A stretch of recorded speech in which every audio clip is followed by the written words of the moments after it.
Chris Corbo was a working guy, laborer, didn't have much in the way of education. He was a hard worker, a loyal worker, a person with a very, very sweet disposition, very in love with his wife, and was able to communicate, I think, well to the jury, the depth of what was going on in his life, the horrible consequences of this injury.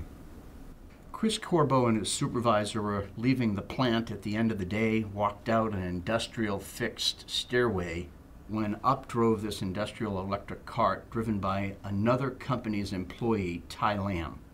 The electric truck stopped. Two men were sitting in the front seat. Corbo was between the front of the truck and the fixed stairs, and Corbo's supervisor got in the front seat between the two people there, and the truck accelerated, crushing Corbo against this fixed stair, fracturing his calcaneus, nearly amputating the bottom of his foot. Tendons were severed, nerves were crushed, and he nearly bled out right there. Ultimately, in a seriatim over the course of maybe as much as a month, the employer Vascor settled for $3 million. Numi paid $2.5 million. And then ultimately the professional employment organization that had hired the driver of the electric truck paid another $2.5 million. So we ultimately settled at one phase for $8 million. I prepared this case to try against a number of different defendants. And the day before trial, we resolved it for $8 million against everybody but the manufacturer. I never considered walking away from the case against the manufacturer and getting nothing for the client. The case had value. In my opinion, there was very much legal responsibility, both in the product defect but also in the warning area. So I never considered that. Also, it's just a matter of honor. If you represent someone, you don't leave it on the table. You go for whatever's there. Taylor Dunn had clearly been taking their cues from how the case was litigated. It was litigated as a factory industrial injury case. It hadn't been litigated as a product liability case. Their view of the case was that there was zero exposure. It was all a comparative fault, bad training, bad decisions by the employees, and they offered nothing all the way up to and including trial.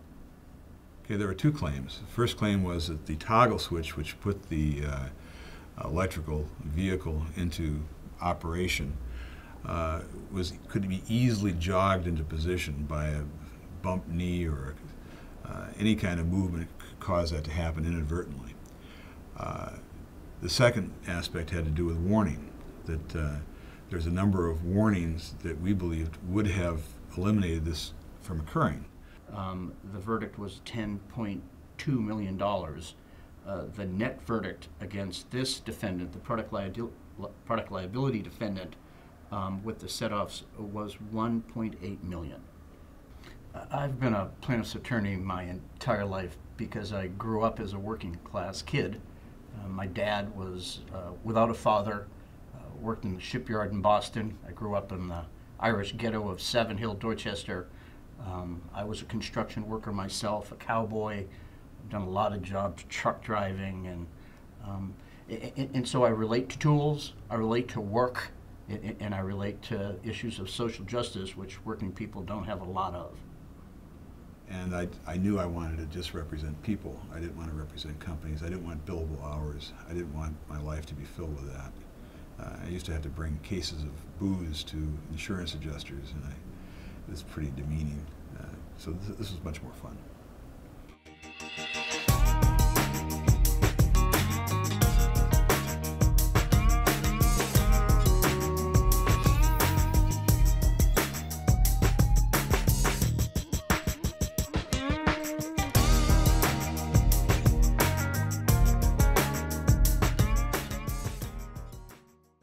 The plaintiff in this case is, his name is Jeff Miller, and I always say that the three most important things about a case are the plaintiff, the plaintiff, the plaintiff. And I thought Jeff was incredibly bright. He helped us prepare for the trial. Having a good voir dire depends on luck, I think, in part, having a good judge, and having a jury that will be able to give you some feedback. So what I did was I said to the jury, I believe the very first question was, how do you feel about the fact that we're charging a multi-billion dollar corporation with fraud, Medicare fraud? And almost every one of them said, we believe it can happen, and it could easily be done by a billion-dollar corporation. And with that in mind, I felt like I had a little bit of momentum, that they were open to the concept that this respectable hospital and billion-dollar corporation could in fact do what we are alleging they did. Well, the defense attorneys were what I think plaintiffs often envision as the worst scenario possible. There's things that I'm on camera that I don't really want to say. And they were extraordinarily well funded. They were relentless. They were very, very good.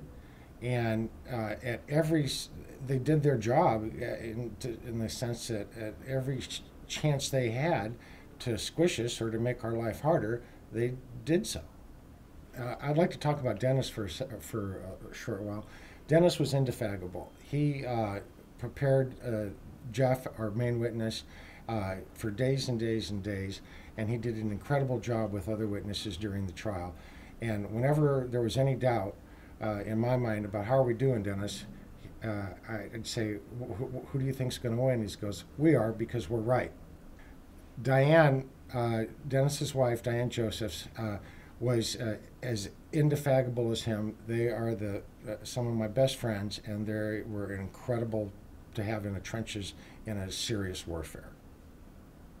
There was a pretrial offer of $50,000, and during the trial, the offer was increased to $300,000, and the defense seemed to be very confident that they were going to win this case no matter what, and so they never increased the offer. There were numerous settlement conferences and attempts to get them to increase their offer, and that was fruitless. The verdict ended up being approximately $1,100,000. We made a motion for attorney's fees, and I can't talk about anything else after that. I'm sorry. The thing I'm most proud of is the very reason that I got in to become a trial lawyer in the first place, and that was to right a wrong, and that we were able to stand up to a multi-billion-dollar corporation with the help of our client, who had the strength of an iron rod in his back, and not back down. And I'm most proud of the fact that hopefully we've changed the way they do business.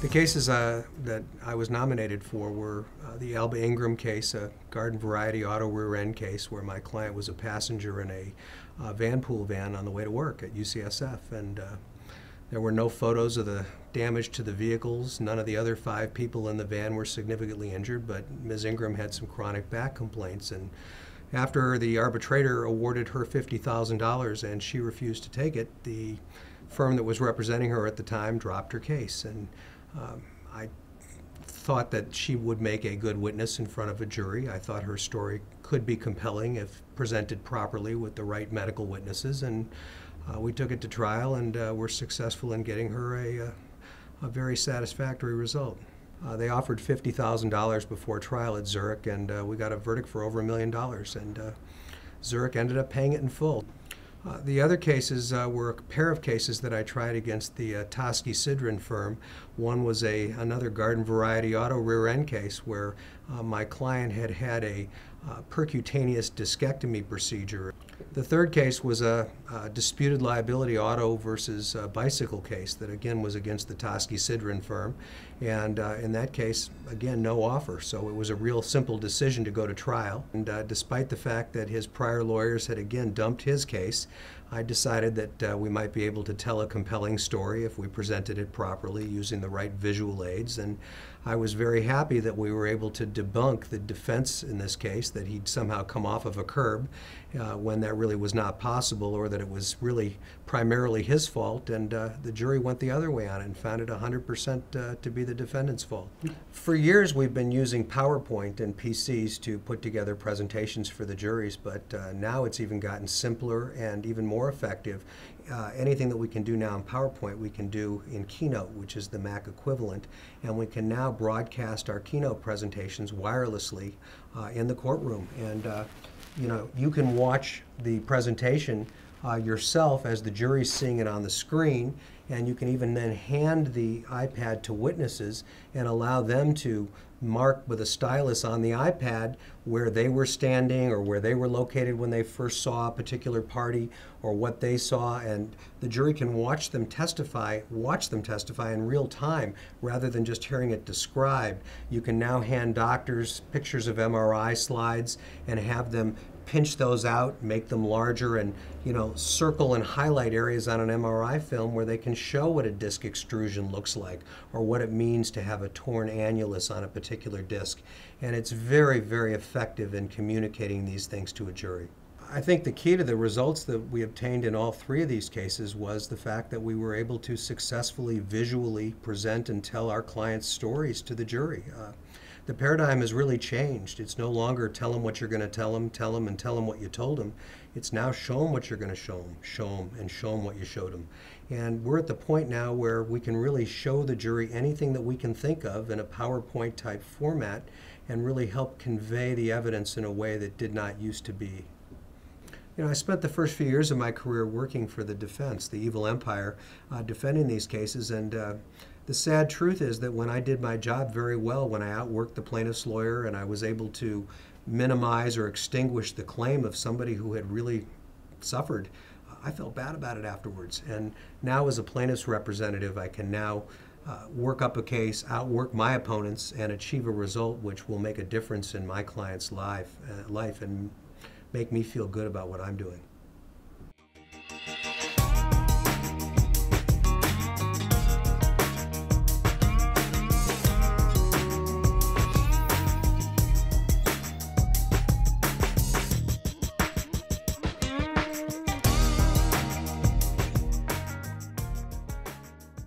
The plaintiffs in this case were three wonderful and extraordinary women.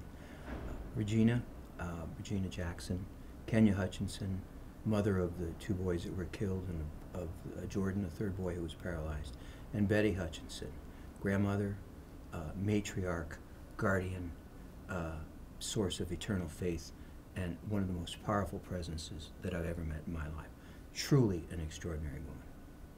And Regina Jackson agreed to pick up the three boys at school and picked them up, and on the way home from school with the boys in the car, the defendant crossed over the median barrier, passing another car or truck, and hit the vehicle that the boys were in head on.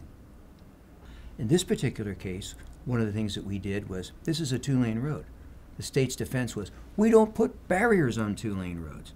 You're only supposed to put them on other roads. So we took some photos of the existing road, Highway 12, as it was on the date of the accident. They were supposed to improve it by widening it and lowering a hillside to improve sight distance, the ability to see oncoming cars. We took those photos and we did a simulation, and we showed how if they built the road without a barrier, the way the configuration should have been, the cars would have missed. Secondly, we took the median barrier from Highway 37 photos, superimposed it onto the subject road, and showed in the before condition, had they simply done that, this accident couldn't have occurred. And we created an exhibit, and I pressed a button. The year appeared, how many accidents there were. They would then come down to the portion on the road they did it. So we did, for each year, 2000, 2001, 2, 3, 4, 5, and what you saw was accident after accident after accident, rendering the inevitable, this accident, all within the framework of inaction, all within the framework of people not doing their job to prevent what was going on. The exhibit was a tremendous exhibit. For Rick Bennett and myself, this especially at home because we each have sons in wheelchairs. So we had knowledge of what their lives were like. For me, at one point during final argument, when I was describing Jordan Callison's life to the jury and talking about the problems with a neurogenic bladder and what a mother does in taking care of doing bowel treatments, I actually had to stop because I saw my wife and what she does and has done for our son. And it hit me, but I managed to obscure it by appearing to be walking over to pick up an exhibit to move on to the next point. But I actually had a moment at that point where I could not talk. And when I turned to go back to the table, Rick saw in my eyes, and Betty Hutchinson saw the same thing. They knew exactly what all three of us were experiencing. We were thinking of our loved ones, and we were thinking of the role of their mothers and how crucial and important they are in keeping them alive. Betty Hutchinson was the guardian ad litem for Jordan and was in trial every day. And during trial, her husband was going through advanced chemotherapy and was dying from cancer. But she was there every day and had this very peaceful smile on her face and followed the trial and was really supportive to us each day. And when the jury was out, Tom and I were wearing out the marble hallways, going back and forth, worrying about what the jury's going to do. And Betty just had this calm smile on her face. And she said, I just talked to the big guy upstairs. Don't worry about it. We've got this one. And sure enough, about 20 minutes later, the verdict came in. So it was really neat. The verdict was a total of $29.2 million. And quite frankly, we were very pleased and a little surprised with the verdict when it came in. Everyone in this room that has the privilege of representing a plaintiff has a rare opportunity, has a privilege, and has a duty. And the duty is to stand for those unable to stand for themselves, to walk to the bar of justice for those unable to walk for themselves. And our privileges in speaking for these people is we have the opportunity to ensure not just access to justice, but to justice itself.